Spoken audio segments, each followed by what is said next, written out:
Nós paramos aqui na consciência do dilúvio, né? E nós vamos começar o governo. Só para dar uma rebuscada, nós falávamos da eternidade passada, né? Como eu disse, a eternidade não tem tempo, mas Deus, que é Deus, Ele pôde abrir, na eternidade, Ele abriu um espaço chamado tempo, que é isso que nós estamos vendo. Né? Tempo é isso que nós sabemos. Né? O que é? São 24 horas nós temos no nosso dia. Então, antes, Deus Pai, Filho e Espírito Santo, fazendo criação, anjos, a criação passada, veio a rebelião de Satanás, houve o caos, e daí Deus pegou esse mundo aqui, esse universo todo que nós vemos aí, olha e fala, nossa, o que tem, se não tem? Esse lugar onde Satanás e seus anjos estavam, e estão presentes até hoje. Deus veio para esse lugar, e pegou a terra, e restaurou ela, e todo o sistema da terra, porque antes, quando fala lá, a terra, porém, versículo 2 de Gênesis, a terra, porém, era sem forma e vazia, porque havia um caos em todos os sentidos, né? Nós vemos que a terra mesmo foi atingida por vários meteoros, que eles não sabem quanto tempo aconteceu, porque não havia ordem, né? Uma coisa não havia uma ordem no sistema. Quando Deus veio aqui, o Senhor veio aqui nesse caos, apesar de ainda permanecer com as trevas e tudo mais, Ele trouxe luz e Ele trouxe ordem. Então nós sabemos do movimento de rotação e translação, né? Nós aprendemos na escola isso aí, né? Isso aí é uma ordem que a Terra vai girando, né? E ela vai girando em torno do Sol e todos os planetas fazem e assim vai e mantém uma ordem nisso. E isso não tinha. Deus fez isso. Por quê? Porque Ele criou, nós vemos em Gênesis 1, dia e noite. Para que Ele fizesse isso, Ele montou, vamos dizer assim, todo esse sistema que nós vemos no universo aqui, nosso universo, né? Ele montou esse sistema, senão não haveria dia e noite, como existe de 24 horas precisas, né? E a Terra vai girando, e isso foi Deus que fez. E é um sistema, vamos dizer assim, perfeito, né? Não pode falhar em nada. Até lembrar isso aí, que quando Josué, vocês lembram disso, né? Quando Josué, que ele foi batalhar, e ele precisava mais do que um dia de luz para que ele pudesse vencer os inimigos, o que ele fez? Ele orou a Deus e o tempo parou. O sol se deteve em Gibeon e a lua em Ajalon. Parou o tempo e o tempo ficou parado quase um dia. Falei, puxa vida, que bom. E isso, até o escritor fala assim, e isso para mostrar que Deus ouve a oração dos seus santos. Agora para nós falar, parou, né? Mas sabe o que é fazer isso? Nós estamos viajando aqui, nesse presente momento, a Terra, ela viaja, ela dá um giro de 1.670 km por hora. Não parece, nós estamos aqui parados, aqui não é do movimento do carro, né?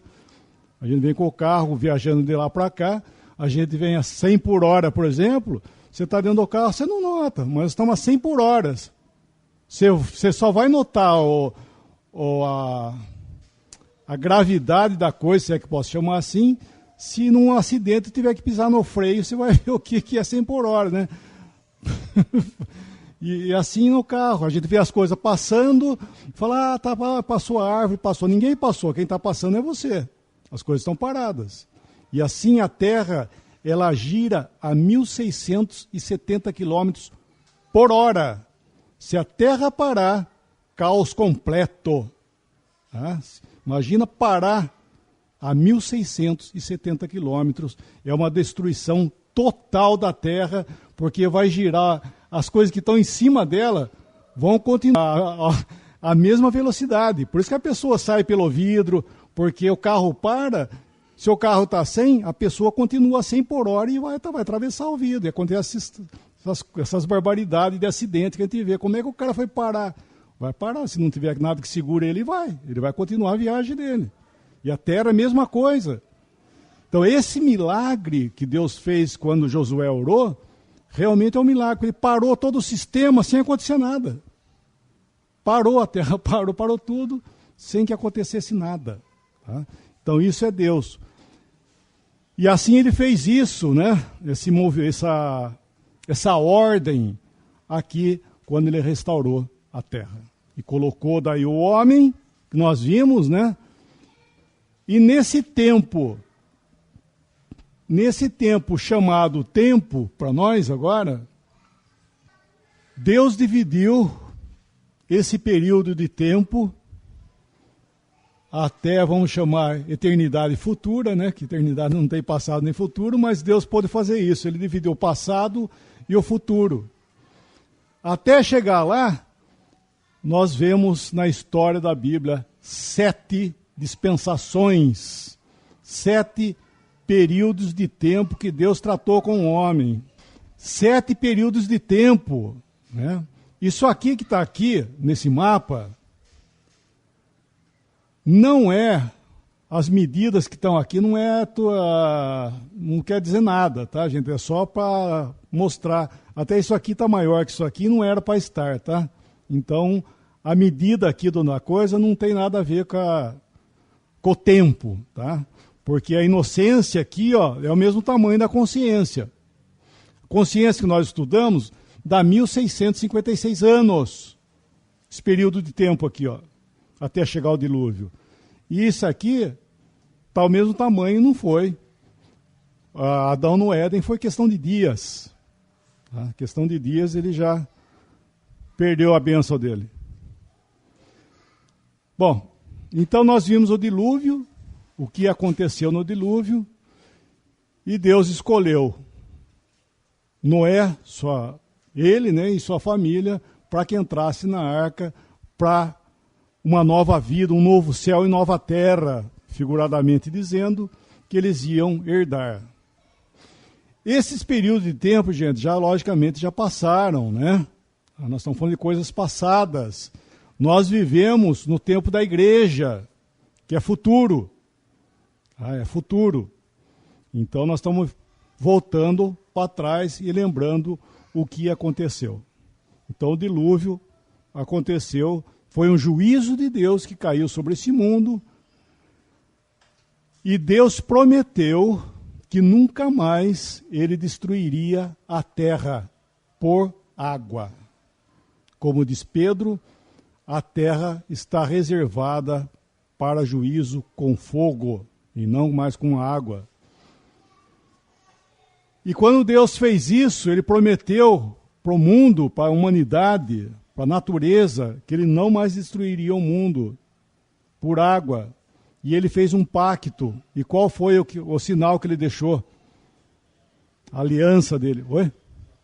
O arco-íris, né? Quando eu trouxer água, né, chuvas para esse mundo, aparecerá o arco no céu, e para lembrar que nunca mais eu vou destruir a terra por água. Então o arco-íris que nós vemos, essa maravilha, nos fala desse tempo aqui que Deus um dia, assim como ele cumpriu aquilo que ele disse que faria, né, que é a destruição do mundo por água, assim também, após isso, veio o arco-íris. E Deus prometeu que não faria mais isso. Bom, Noé, vamos lá então. Sim. População antidilúvio. Vamos ler um versículo em 1 Pedro 3, 18 a 20, por favor. Porque também Cristo padeceu uma vez pelos pecados, o justo pelos injustos, para levar-nos a Deus, mortificado na verdade na carne, mas vivificado pelo Espírito, no qual também foi e pregou aos espíritos em prisão, os quais noutro tempo foram rebeldes, quando a longanimidade de Deus esperavas nos dias de Noé, enquanto se preparava a arca, na qual pouca, isto é, 8 almas se salvaram pela água. População, 8 pessoas, poucas, 8 pessoas, 8 almas se salvaram. Vou fazer uma pergunta aqui. Quanto vocês acham que seria a população antediluviana? Hoje nós temos média de 7 bilhões, né? 7 bilhões de pessoas nesse mundo. Hoje. Quanto vocês acham que tinha lá? Tinha mais. População é mais, contando o quê? Porque o cálculo que é feito hoje no mundo para ver a população daqui a 3, 4 anos, 20 anos, 30, existe um cálculo devido ao número de pessoas e tudo mais, a procriação, o chamado crescimento vegetativo, né, que eles falam, né? E lá, se nós voltamos lá e vemos o tempo de vida que eles viviam, e os filhos que eles faziam e assim por diante, a população era maior do que nós temos hoje. Porque eles viviam no mínimo 600 anos. E um homem de 300 anos lá era novo. Entendeu? Até Metusalém tinha mais de 900 anos. Então a população aqui era bárbara, né? Não foi uma coisa assim que afogou meia dúzia de pessoas, não. Por isso que nós estávamos falando antes sobre o dilúvio ser uma inundação regional, né, ou coisa parecida, né? Foi universal mesmo. Tá?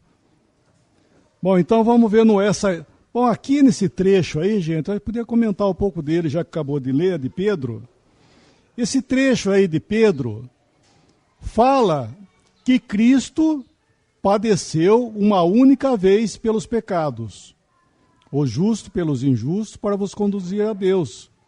Mortificado, sim, na carne, mas vivificado no Espírito, foi e pregou os espíritos que estão em prisão, nos quais, no outro tempo, foram rebeldes e né?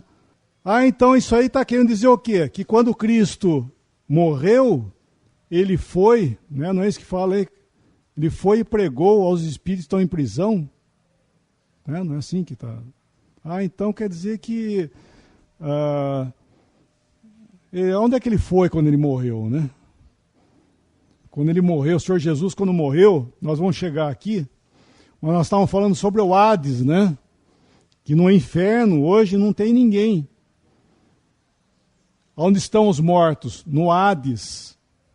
Que esse lugar no Hades é dividido em 2 partes, no qual no Evangelho de Lucas é mostrado, que o Senhor traz essa verdade, né? 2 partes, onde estão os salvos e os perdidos.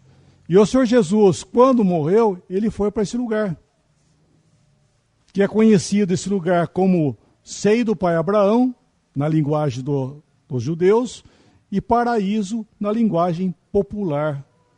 Até aquele malfeitor que estava na cruz com ele, provavelmente deveria ser gentil, por isso que ele fala assim, hoje mesmo estarás comigo no paraíso. Ele não fala seio do pai Abraão. Né?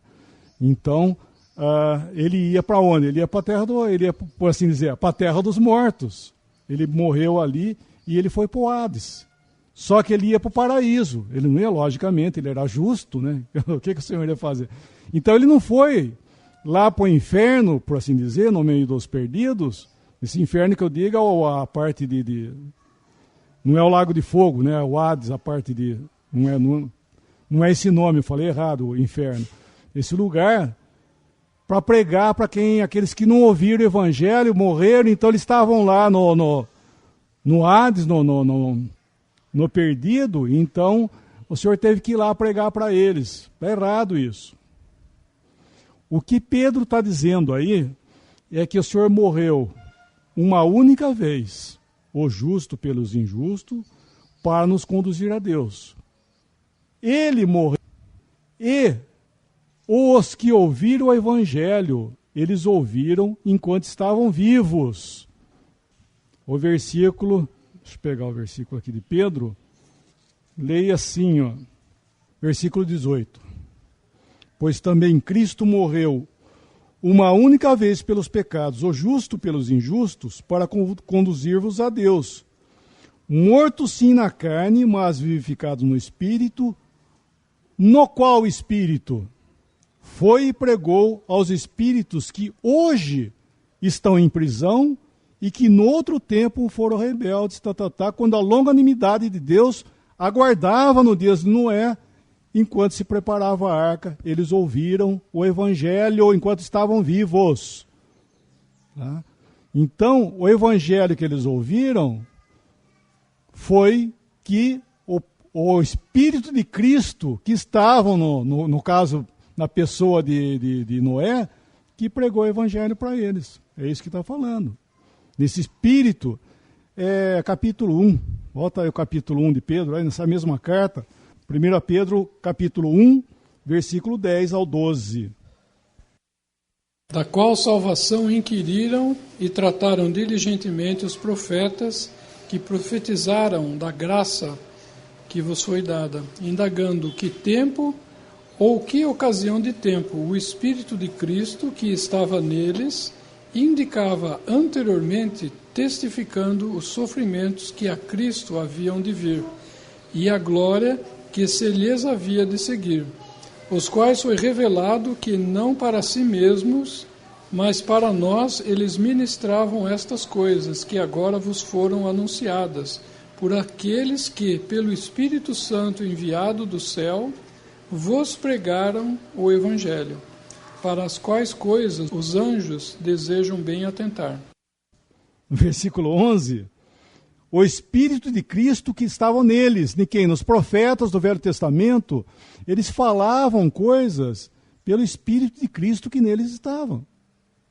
Então, nesse Espírito foi que eles ouviram lá, aqui nesse tempo, enquanto eles estavam vivos, eles ouviram, né? Por Noé, eles ouviram o Evangelho pertencente a esse tempo aqui, ó, que nós falamos ontem isso, o Evangelho da revelação dada a cada tempo, eles ouviram aqui por Noé, pelo Espírito de Cristo que estava nele, não habitando nele, tá? Mas falando por ele. Então, daí ele fala do nosso tempo aqui, do versículo 12, também do Espírito Santo enviado do céu, pregando também nas pessoas, pelos santos, né, pregando o Evangelho. Então, deve entender bem isso para não confundir, não falar bobagem, né, vamos dizer assim, falar que Cristo, quando morreu, foi lá para o Hades, na parte dos perdidos, para pregar para aqueles que estão mortos. Isso é um erro. Pedro fala isso também, volta lá, por favor, Luiz, no capítulo 4, essa carta mesmo, fala aí no capítulo 4, versículo 6, né? Vê se é isso mesmo, 5 ou 6, por favor. Porque por isto foi pregado o Evangelho também aos mortos, para que, na verdade, fossem julgados segundo os homens na carne, mas vivessem segundo Deus em espírito. Aos mortos. Quando? Logicamente, irmão, enquanto estava vivo, né? Porque não tem evangelho para morto. O homem, como nós falamos ontem, o homem é responsável diante de Deus enquanto ele está vivo. Depois que ele morreu, está selado o destino dele. Né? Bom, então Noé... Então vamos ler lá voltando lá em Gênesis, vamos ver esse capítulo 9... Capítulo 9 de Gênesis.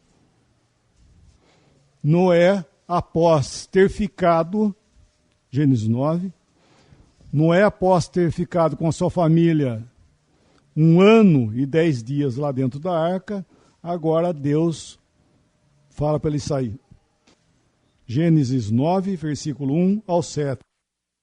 E abençoou Deus a Noé e a seus filhos, e disse-lhes: frutificai e multiplicai-vos, e enchei a terra. E será o vosso temor e o vosso pavor sobre todo o animal da terra, e sobre toda a ave dos céus, tudo que se move sobre a terra, e todos os peixes do mar, na vossa mão são entregues. Tudo quanto se move, que é vivente, será para vosso mantimento. Tudo vos tenho dado como a erva verde. A carne, porém, com a sua vida, isto é, com seu sangue, não comereis, mas certamente requererei o vosso sangue, o sangue das vossas vidas. Da mão de todo animal o requererei, como também da mão do homem, e da mão do irmão de cada um requererei a vida do homem. Quem derramar o sangue do homem, pelo homem o seu sangue será derramado, porque Deus fez o homem conforme a sua imagem. Mas vós frutificai e multiplicai-vos, povoai abundantemente a terra e multiplicai-vos nela. E falou Deus a Noé e a seus filhos com ele, dizendo: E eu, eis que estabeleço o meu concerto convosco e com a vossa semente depois de vós. As coisas aqui, vamos dizer assim, agora mudaram. Pavor de vós agora viria sobre os animais, porque até então havia harmonia ali. Os animais com o homem ainda tinha, apesar da queda, ainda havia uma harmonia. De agora em diante seria diferente.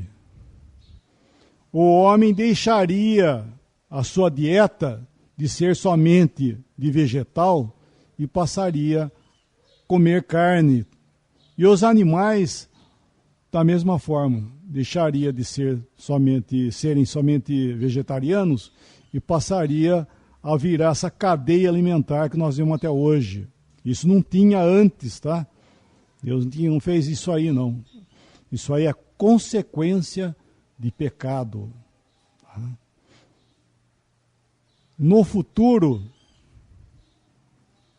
aqui no milênio, esse milênio vai ser o tempo, ser 1000 anos, né? Já está falando, esse milênio vai ser o tempo, essa dispensação, quando o Senhor voltar para esse mundo, fisicamente, ele voltará para reinar nesse mundo, como o rei de Israel e sobre todo esse mundo, sendo Senhor dos senhores.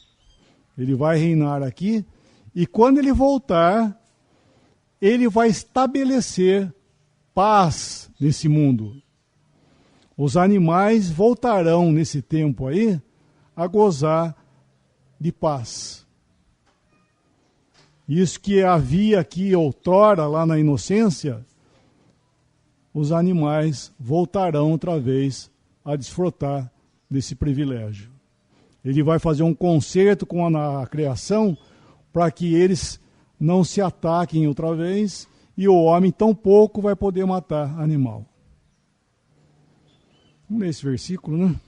Oséias 2, eu acho que é. Isso, é esse mesmo. É Oséias capítulo 2, versículos 17 e 18, tá bom? E da sua boca tirarei os nomes de Baalim, e os seus nomes não virão mais em memória. E naquele dia farei por eles aliança com as bestas feras do campo, e com as aves do céu, e com os répteis da terra.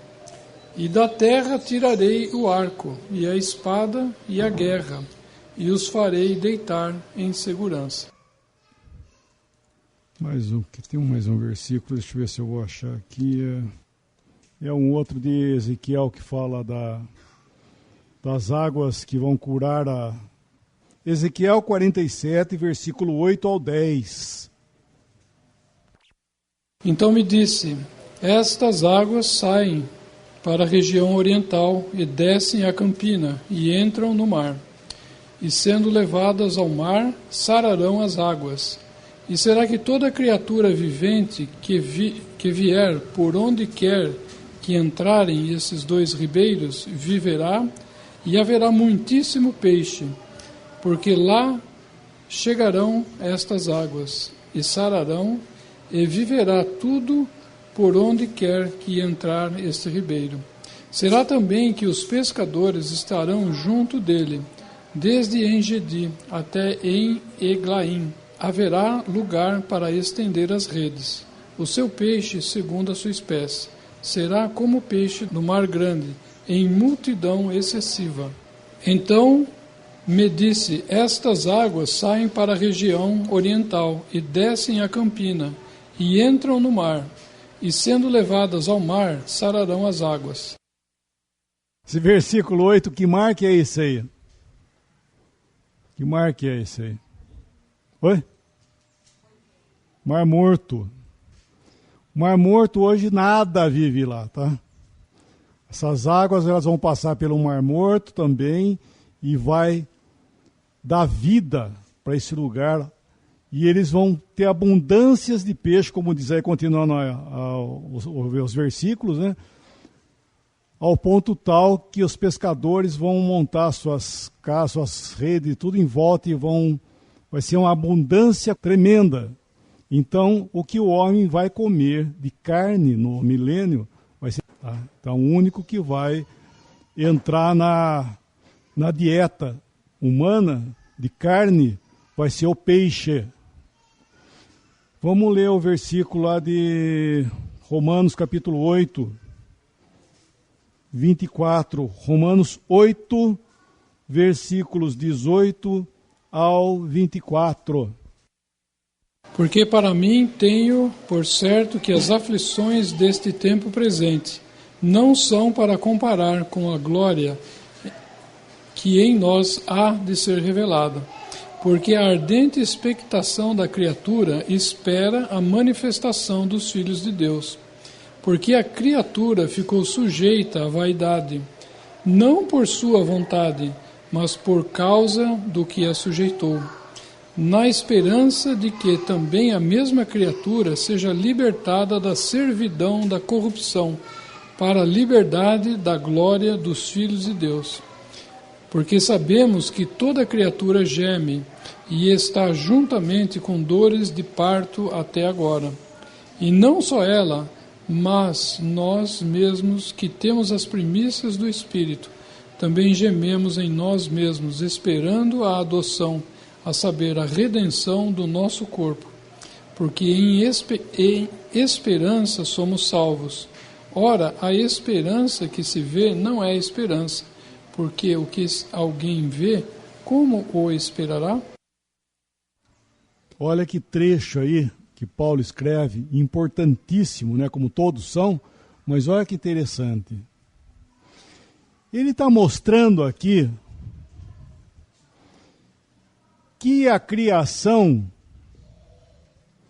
ficou sujeita a essa que ele chama de vaidade aí, é essa desgraça que aconteceu.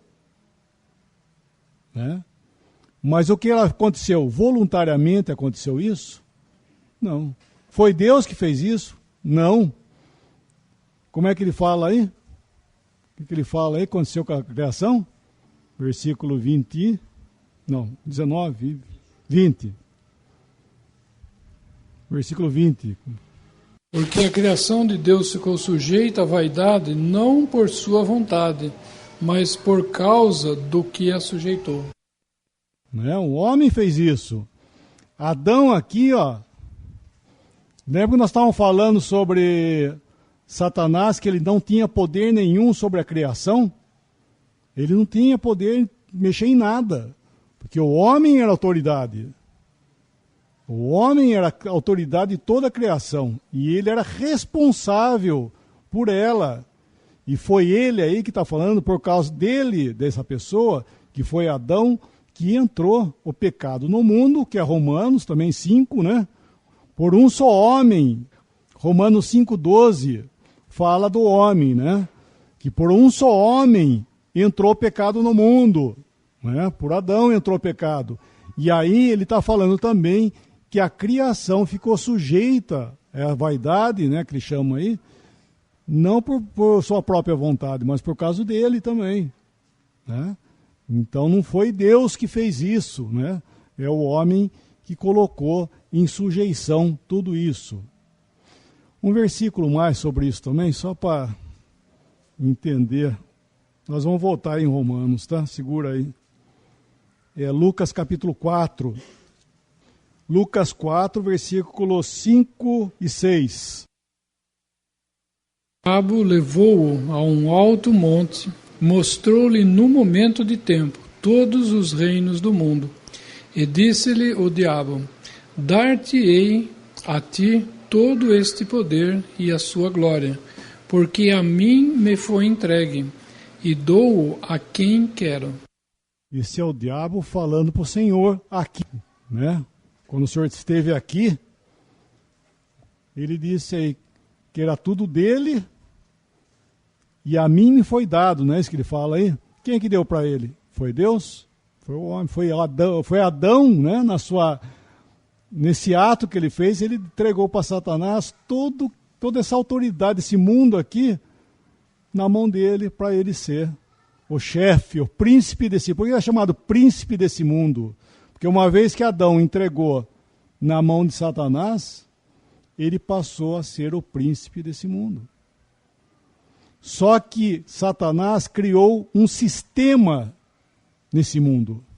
E é um sistema onde nós vemos lá em João, na carta de João, que fala assim: não ameis o mundo e nem as coisas que há no mundo, porque se alguém amar o mundo, o amor do Pai não está nele. O que é esse mundo? É esse sistema do mundo que Satanás montou e que é contra Deus, diretamente contra Deus, esse sistema desse mundo. Então esse mundo aqui que não fala, o mundo é uma maravilha, esse mundo é contra Deus. E ele conseguiu fazer através política, economia e religião um sistema contra Deus. Bom, daí lá em Romanos, voltando lá em Romanos 8, nós vemos que a criação estando sujeita à vaidade, ele diz mais uma coisa lá em Romanos, voltando lá, por favor. Versículo 23. E não só ela, mas nós mesmos que temos as primícias do Espírito, também gememos em nós mesmos, esperando a adoção, a saber, a redenção do nosso corpo. Esse nós são os cristãos que têm o Espírito Santo, também gememos, ou seja, estamos também debaixo desse governo que está esse mundo. Tá? As consequências do que for acontecendo aqui, nós estamos colhendo juntamente com o mundo os frutos da desobediência do homem, ou seja, na nossa própria desobediência. Então, é um erro, estou citando isso porque é um erro pensar que o cristão, agora, me converti, eu estou livre do que é o mundo. Não é. Paulo está falando justamente isso aí. Nós temos o quê? O Espírito Santo, estamos gemendo em nós, junto com a criação, padecendo junto com ela as consequências do pecado e aguardando a manifestação, né? A criação, aguardando a manifestação desse tempo aqui, que é o milênio, e nós estamos esperando a redenção de nossos corpos, não é isso que fala? O que para nós é como cristão, nós esperamos o quê? O arrebatamento, nós vamos ser levados embora daqui e daí vai acabar esse tempo para nós. Então, irmãos, não se iludam e não se desanimem pelas consequências que nós passamos nesse mundo. O evangelho da prosperidade quer passar uma borracha em cima disso que não tem jeito. Nós estávamos falando sobre aquilo que foi escrito para nós, para a lei, ou seja o que for, né? É palavra de Deus, só que foi escrita para cada tempo. O que está havendo de erro? Que estão pegando promessas que foram feitas a Abraão, que foram coisas realizadas na lei e se cumprirão no milênio, estão pegando e aplicando no meio do cristianismo. E o que vai acontecer? Não vai acontecer. Esse é o problema. Entendeu? Ai, promessa, nós vamos chegar lá, né? Mas é um erro, um dos erros doutrinais. Achar que você se converteu, então agora não tem mais doença, não é assim. Nós estamos no mesmo pé ainda. A diferença grande, né, do cristão nesse mundo é que ele tem o Espírito Santo e agora ele tem nova vida e ele vai embora desse mundo na hora que o Senhor chamar ele. Agora, enquanto estamos aqui, vocês estão com calor, né? O mundo também está com calor. Então nós estamos juntos, ninguém está livre, né? De doença, de enfermidade, e a morte ainda impera, porque quando Paulo escreveu Romanos 6, 23, o salário do pecado é a morte. O que é isso? É a sentença dada isso aqui, ó, não é isso? O salário do pecado é a morte. E isso impera até hoje, né? Até hoje está acontecendo, ninguém está livre disso. Nós também não. O cristão está no mesmo pé. Mas o que ele tem? Ele tem vida eterna. A esperança aqui não é esse mundo. É a glória com Cristo, estar com Ele em glória. Né? Então não é nesse mundo. Nós vamos ver isso daqui a pouco. Noé saiu da arca. Agora, como disse, mudou a dieta dele, dos animais. Comportamento também mudou no meio dos animais. E entre os homens também.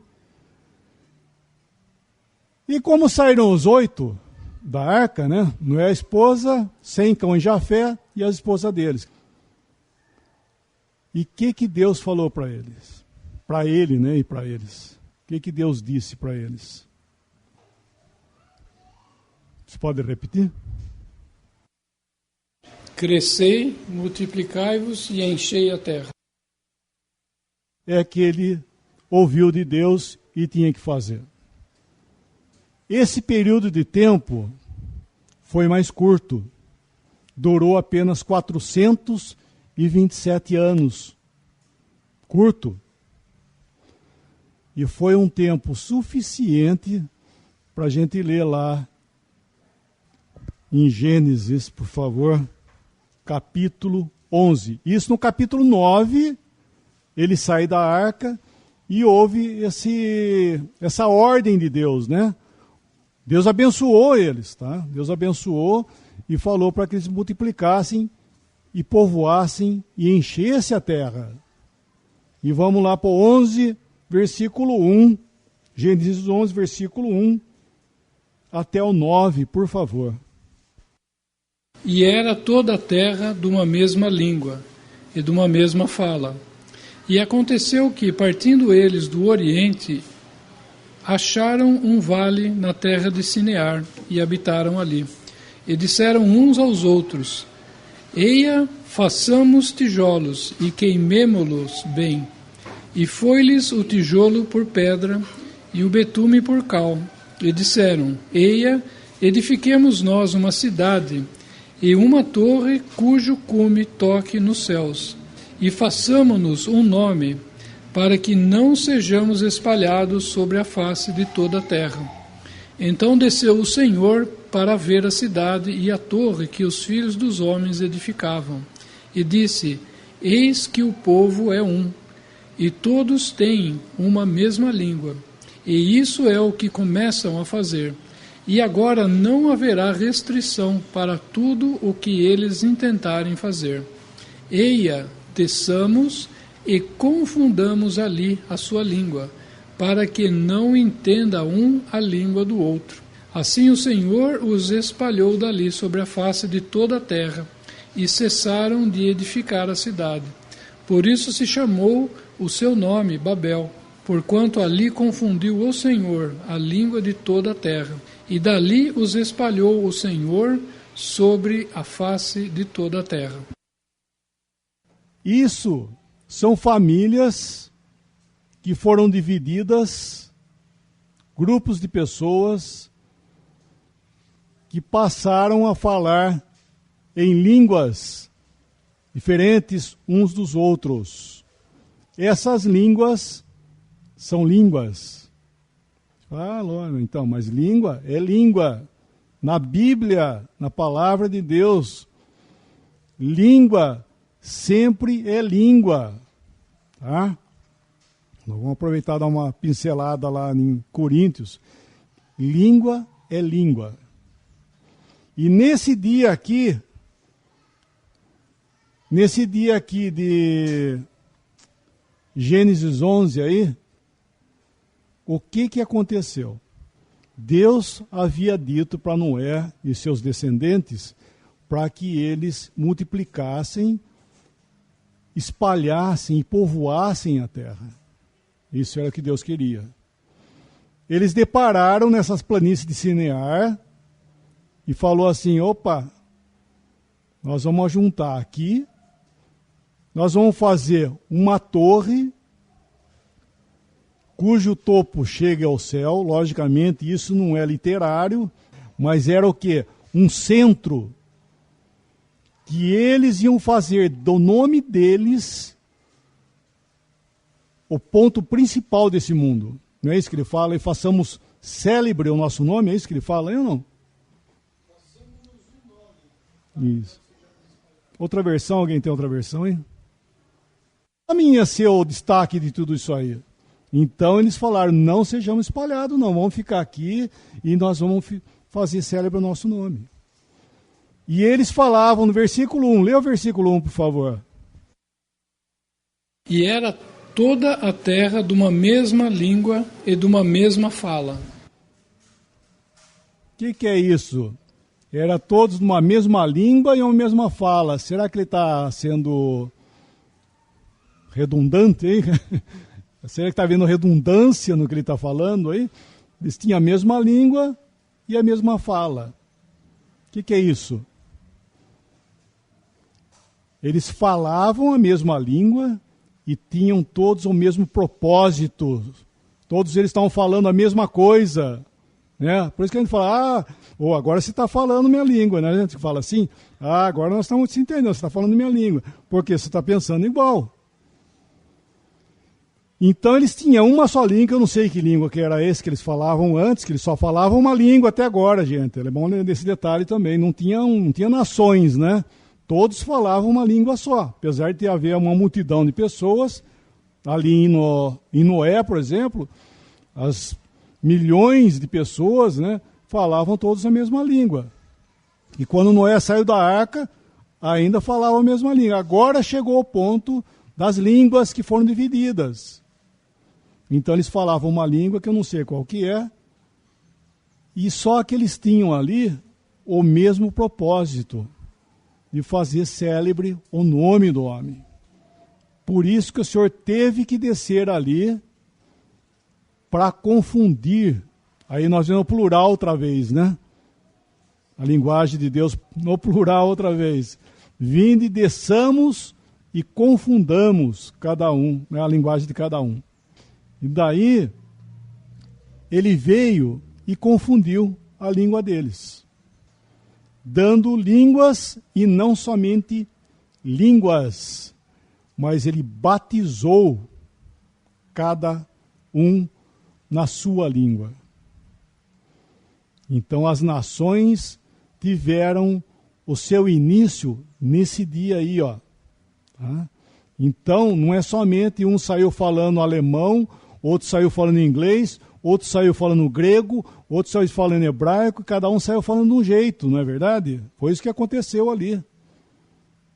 Foram grupos de pessoas que começaram a falar cada um idioma. Isso é Deus que é capaz de fazer, ninguém consegue fazer a língua. Como é que chama o cara que ia fazer a língua mesmo? O John. Ele criou Esperanto, né? Não sei se já ouviu falar, é uma língua chamada Esperanto. Isso aí foi eu não lembro o nome dele, ele quis fazer uma língua universal.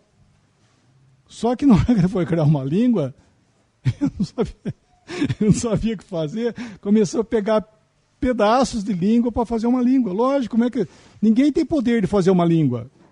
Língua é coisa nata, né? E aí isso Deus fez. Deus é capaz de fazer uma língua. Então ele fez, ele batizou. Assim como na hora que ele assoprou as narinas de Adão, e ele passou a falar e entender o que pensar, e era um homem adulto, assim aconteceu com esse pessoal aqui. Cada um que foi batizado na sua língua, ele pensava, ele falava, só que ele não entendia o outro. Então, o grupo que passou a falar em alemão ali, eles só se entendiam entre eles só, eles não entendiam mais outra língua não. E daí que eles fizeram? Cada um pegou a sua trouxa e vamos embora. Quem fala a nossa língua, vamos embora. E assim foram divididos e obrigados a se espalhar, como diz aí no versículo 9, né? É 9 que fala isso? Isso, assim o Senhor os dispersou. Eles foram obrigados, cada um pegar sua trouxinha e ir embora, cada um para o seu canto. E assim viraram as nações. Tá? Aí a origem, gente, de língua. Língua é juízo de Deus para o homem. Então, nós vemos nesse mundo aí quantas línguas, né? O que é isso aí? É uma confusão. A verdade é essa, é confusão. Mas é juízo de Deus. Foi Deus que fez? Foi Deus que fez. Mas ele fez confusão? Não, é juízo. Tá? Não confunda aquilo que Deus faz para a bênção e aquilo que é juízo. Então, nós estamos vivendo um mundo que existe maldição e morte, passou pelo dilúvio e passou por línguas também. E está tudo aí, ó. Está tudo aí até hoje, não é verdade? Tudo por aí. Isso são juízos que o mundo passou devido à desobediência do homem. Ele está perguntando, o Pedro está perguntando, a separação dos continentes, onde ocorreu isso? Provavelmente tenha ocorrido no dilúvio. Por isso que eu falei que não foi apenas uma chuvinha, foi uma convulsão que deu nesse mundo, e a ponto tal de separar os continentes, deslizar e separar os continentes, preparando-os para as famílias que iam povoar esse mundo aqui. Tem um museu lá que eu visitei uma vez, em La Plata, e eles têm, como é que chama esses escritos que fazem, os egípcios faziam para... Hierógrafo. Isso aí, obrigado. Povos que habitaram aqui os Andes e tudo mais, mesma cultura lá do Egito. Ou seja, eles emigraram milagrosamente e foram fora. Estou dizendo isso porque ele podia perguntar, como é que pode nesse tempo aqui sair um pessoal que não tem cultura no sentido de tecnologia, sair e atravessar um continente?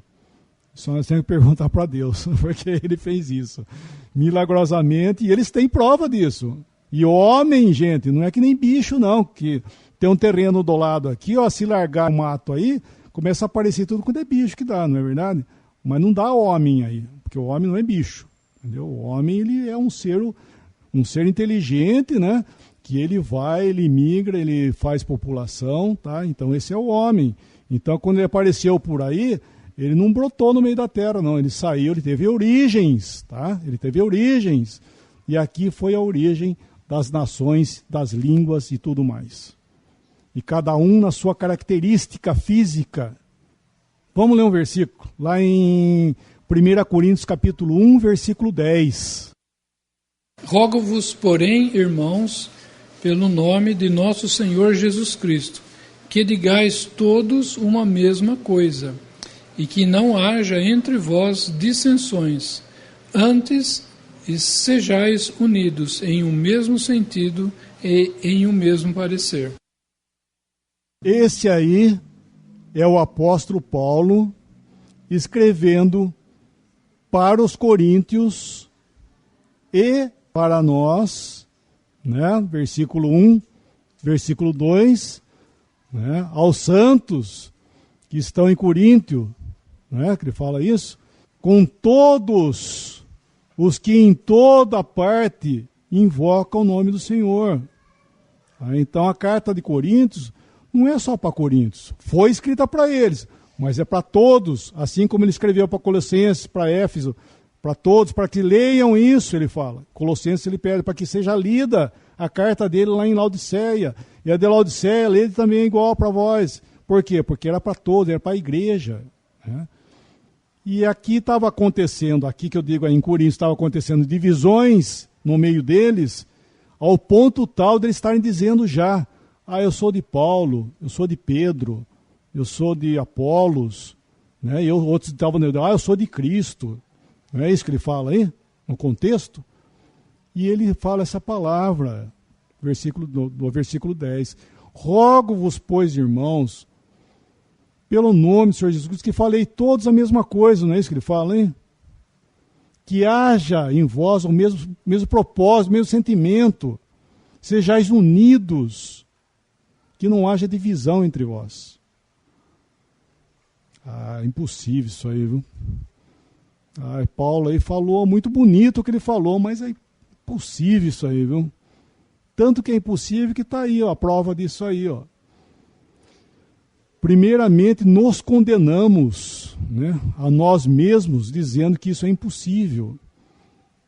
Se Paulo está falando para que não haja divisão, que ninguém diga, eu sou isso, eu sou aquilo.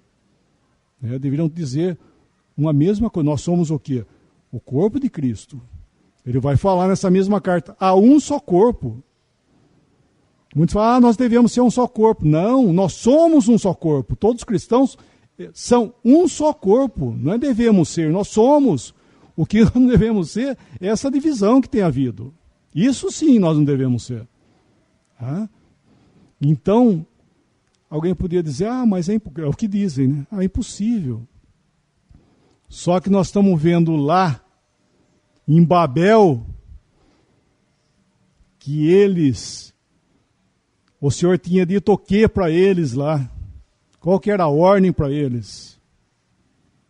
O que foi a ordem para eles lá? O que eles tinham que fazer? Povoar a terra, né? Eles tinham que sair, separar, dividir, ir embora e povoar a terra. Nós vamos ficar aqui na planície, falar todos a mesma coisa, ter o mesmo parecer e nós vamos ficar aqui junto. E vamos fazer célebre o nosso nome para que não sejamos espalhados por toda a terra. E fizeram isso. Se não fosse Deus descer lá, eles iam levar a cabo os propósitos deles. Então Deus veio e confundiu ali a língua e eles foram obrigados a espalharem. E agora na igreja, cristãos, não incrédulos, cristãos, tendo o Espírito Santo, tendo a palavra de Deus, e Paulo rogando, irmãos, pelo nome do Senhor, fale toda a mesma coisa, sejais unidos. Vão separar. Vão separar. Por quê? Porque está dizendo que é para ser unido. Se ele falasse espalha, daí é unir.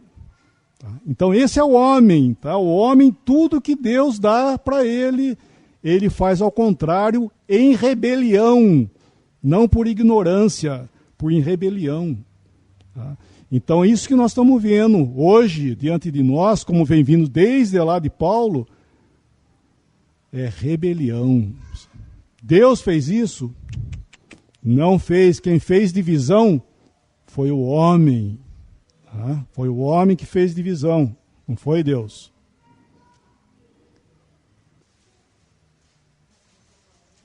O versículo, é interessante esse versículo, irmão, mas logicamente, né, nós podemos dizer assim, Deus não esquece, né?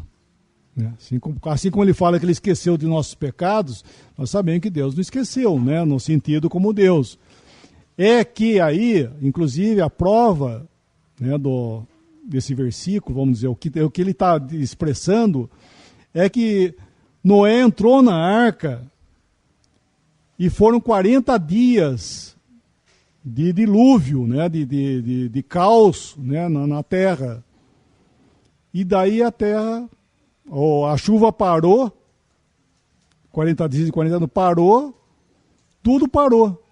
E o mundo ficou cheio de água. né?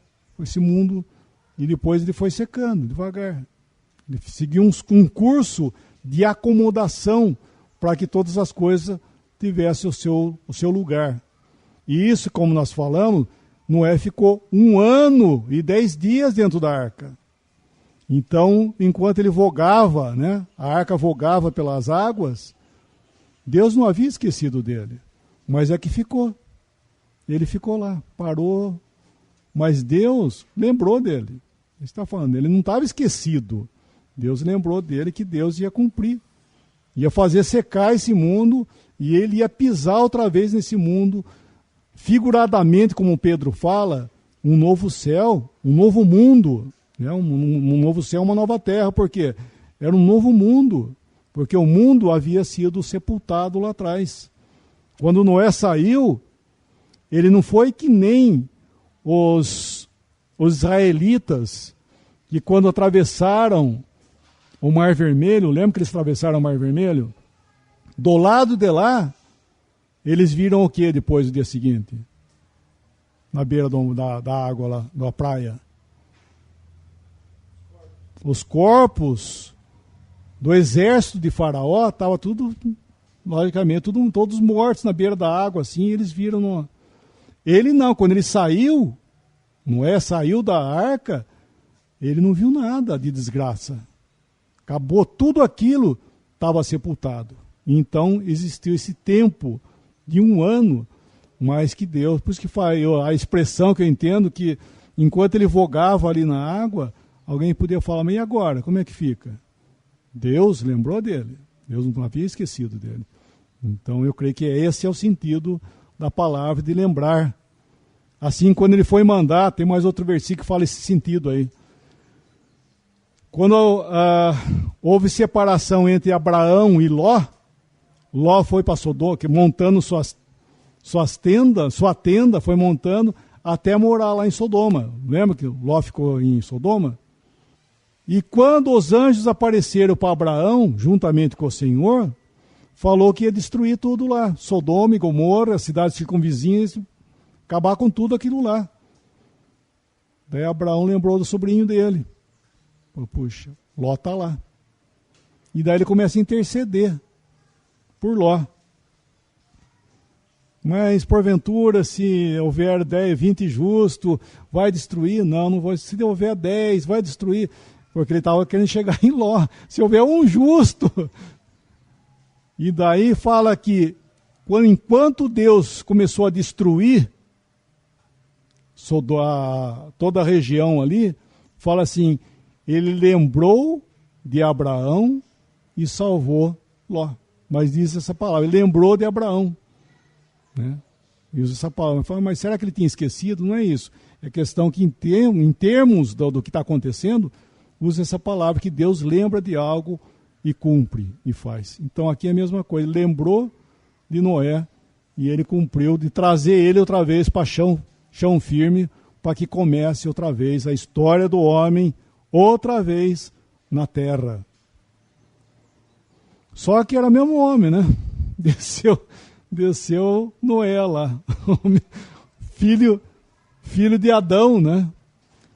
Nesse sentido, você lembra que Moisés, quando ele saiu com o povo do Egito, e lá no deserto eles provocando o Senhor uma hora falou para ele assim, sai do meio desse povo, eu vou destruir tudo, todos eles, vou destruir tudo isso aí, uma grande nação. Ele falou, não, Senhor, não, tem misericórdia do povo, Ele não quis. Por que ele não quis? Ele falou, puxa vida, que maravilha, eu vou ser né? Eu que vou ser agora o pai dessa nação maravilhosa que Deus vai abençoar. Ele falou, não. Por que ele falou não? Porque ia ser a mesma coisa. É o mesmo, a mesma novela. Então, na hora que saiu aqui Noé da arca, infelizmente, era o homem outra vez pisando nesse mundo, e a novela ia ser, ou seja, seriam outros capítulos dessa mesma novela. E com Moisés foi isso aí. Por isso que ele não quis Quando Deus prometeu isso para ele, falou que ia fazer dele, falou, não, Senhor, tem misericórdia do povo, lembra de Abraão, porque ia ser a mesma coisa. Se ia ser ele, o que ia adiantar? Não ia adiantar nada. A mesma história. Né? Que esse é o homem.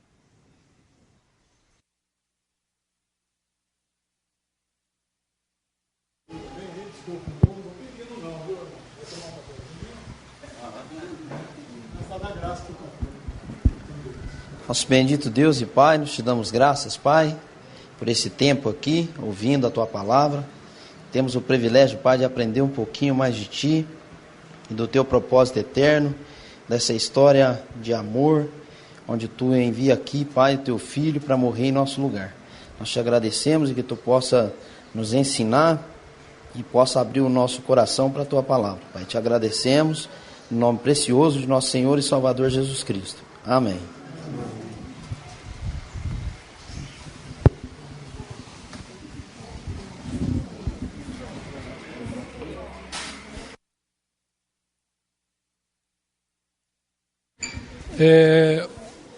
Vem cá.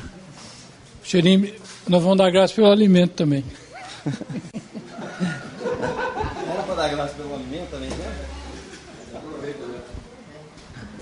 Te damos graça também, Pai, por esse alimento que Tu proveu para nós. E te agradecemos, Pai, por todas as bênçãos, principalmente pelo alimento espiritual, Pai, por Sua palavra. Te agradecemos no nome precioso de nosso Salvador Jesus Cristo. Amém. Esse é o mano.